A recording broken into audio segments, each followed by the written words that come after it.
की रे तुझ्या वाचून इथले काही अडणार नाही. आज तुम्ही कुठेही जा, जिथे तिथे श्रेयवादाची लढाई दिसते.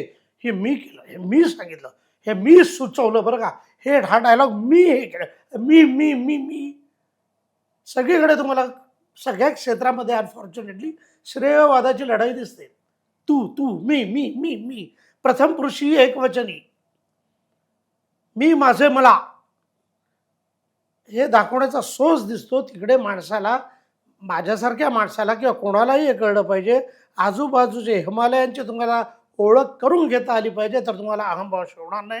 तेच त्याने सांगितले पुढे काव्यात, रे तुझ्या वाचून इथले काही अडणार नाही. भान पाहिजे.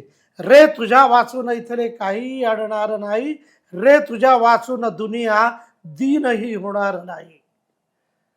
तानसेना वाचुनी किंवा सदा रंगाविणा, काय महफिल या जगाची रंगली केव्हाच ना.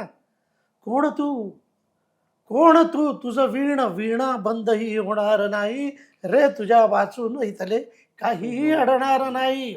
गर्व तवा व्यर्थ मी केले असे केले तसे, गर्व तवा व्यर्थ मी केले असे केले तसे, चोच देई पाखरांना तोच चारा देत असे.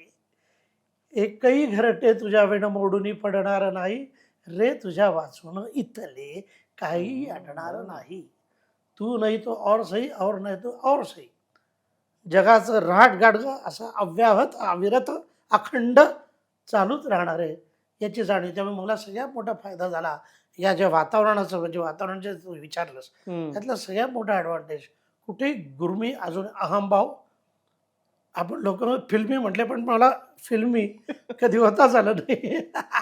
कदाचित या मंडळींचं सहवास हे त्याला कारण असावं असं मला वाटतं.